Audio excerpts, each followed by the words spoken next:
Tertiary structure এবং quaternary structure এই দুইটাকে আসলে আমরা একসাথে একটু আলোচনা করব। আমরা আমাদের আগের ভিডিওতে দেখে এসেছি প্রোটিনের সেকেন্ডারি স্ট্রাকচার বলতে আমরা বুঝি আলফা হেলিক্স এবং বিটা শিট এই জাতীয় কিছু ব্যাপার। এখন চিন্তা করে দেখো, একটা লম্বা চেইন আছে, তার এখানটাতে ধরো আলফা হেলিক্স তৈরি হয়, এখানটাতে বিটা শিট তৈরি হয়।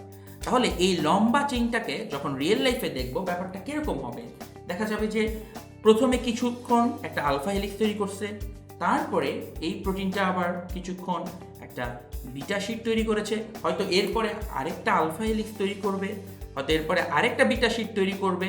তার মানে একটা প্রোটিনকে যদি আমরা থ্রি ডাইমেনশনালে আঁকতে চাই, একটা এরকম আলফা হেলিক্স বিটা শিট দিয়ে আঁকতে হয়। এবং মানুষ তো সাধারণত এত কঠিনভাবে জিনিসটা আঁকতে পারে না, তাই বইতে যখন সহজ ছবি আকারে প্রকাশ করতে হয়, মানুষ হয়তো এই পুরো জিনিসটাকে জাস্ট এইরকম একটা কিছু তারা প্রকাশ করে, একটা বাহ্যিক আবরণ দিয়ে জিনিসটাকে প্রকাশ করে থাকে।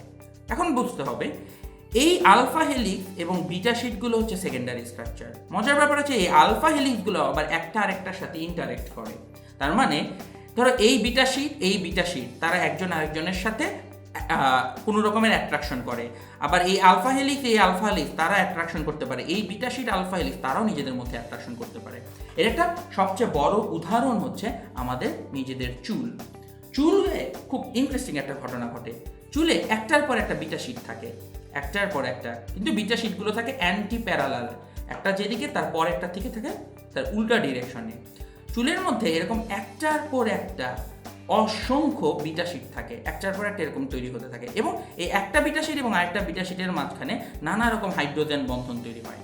সো এই যে বিটা শিটগুলো ছিল সেকেন্ডারি স্ট্রাকচার, যখন তাদের মধ্যে আবার এক্সট্রা বন্ডিং হয়ে একটা ওভারঅল স্ট্রাকচার তৈরি করে, সেটাকে আমরা বলে থাকি টারশিয়ারি স্ট্রাকচার। তাহলে টারশিয়ারি স্ট্রাকচার কি? সেকেন্ডারি স্ট্রাকচারগুলো যখন নিজেদের মধ্যে বন্ধন তৈরি করে তখন তাকে বলে থাকি আমরা টারশিয়ারি স্ট্রাকচার। এই ওভারঅল জিনিসটাকে বলবো টারশিয়ারি। তাহলে আলফা হেলিক্স বিটা শিট নিজেদের মধ্যে কোনো রকম বন্ডিং করলে সেটা যে স্ট্রাকচার তৈরি করে সেটা হচ্ছে টারশিয়ারি স্ট্রাকচার। লাস্ট থাকবে কোয়াটারনারি স্ট্রাকচার। এটা সব প্রোটিনে পাওয়া যায় না।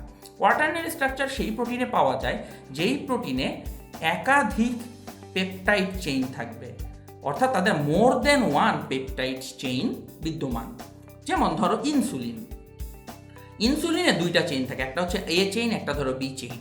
এ চেইনের টারশিয়ারি স্ট্রাকচার দেখতে এরকম, বি চেইনেরটা দেখতে এরকম। তাহলে দেখো, আমরা বলে থাকি এর দুইটা সাব ইউনিট আছে, আমরা অনেক সময় বলে থাকি এর দুইটা সাব ইউনিট আছে।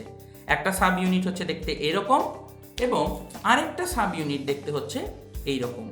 এই যে দুইটা সাব ইউনিট কাছাকাছি এসে তারা একজন আরেকজনের মধ্যে কিছু রকমের বন্ধন তৈরি করে। এই বন্ধনের কারণে দুইটা সাব ইউনিট একসাথে লেগে থাকে।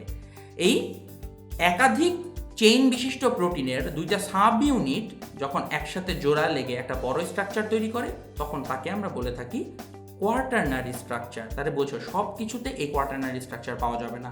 যার পেপটাইড চেইন একটা, তার শুধু টারশিয়ারি স্ট্রাকচার পাওয়া যাবে। যার পেপটাইড চেইন মোর দেন ওয়ান, তাতে কোয়াটারনারি স্ট্রাকচার পাওয়া যাবে। যেমন ইনসুলিন একটা কোয়াটারনারি স্ট্রাকচার তৈরি করে। তারপরে আমরা সবাই চিনি হিমোগ্লোবিন রক্তের মধ্যে থাকে, ও একটা কোয়াটারনারি স্ট্রাকচার তৈরি করে ফেলে। তাইলে বোঝো প্রথম থেকে প্রোটিন কিভাবে তৈরি হলো। প্রথমে প্রাইমারি স্ট্রাকচারটা ফোল্ডেড হয়ে আলফা হেলিক্স বিটা শিট তৈরি করে, যেটাকে বলি সেকেন্ডারি স্ট্রাকচার। সেই সেকেন্ডারি স্ট্রাকচারটা নিজেদের মধ্যে ইন্টারাকশন করে একটা বড় স্ট্রাকচার তৈরি করে, যেটা বলি টারশিয়ারি স্ট্রাকচার। এবং দুইটা ডিফারেন্ট টারশিয়ারি স্ট্রাকচার যখন একসাথে আসে একটা বড় কিছু তৈরি করে, সেটাকে বলি কোয়াটারনারি স্ট্রাকচার। এই টারশিয়ারি এবং কোয়াটারনারি স্ট্রাকচারই আমাদের কোষের ভিতর প্রোটিন অবস্থান করে। এবং এই টারশিয়ারি এবং কোয়াটারনারি স্ট্রাকচারে যে কোনো ধরনের গরমিল হয়ে গেলে কোনো ধরনের রোগও তৈরি হয়ে যেতে পারে। বিশেষত অধিকাংশ রোগের কারণ হচ্ছে প্রোটিনের টারশিয়ারি এবং কোয়াটারনারি স্ট্রাকচার নষ্ট হয়ে যায়। তাহলে আশা করি তোমরা বুঝতে পেরেছো এই প্রোটিনের গঠনটা আমাদের জন্য কতখানি গুরুত্বপূর্ণ।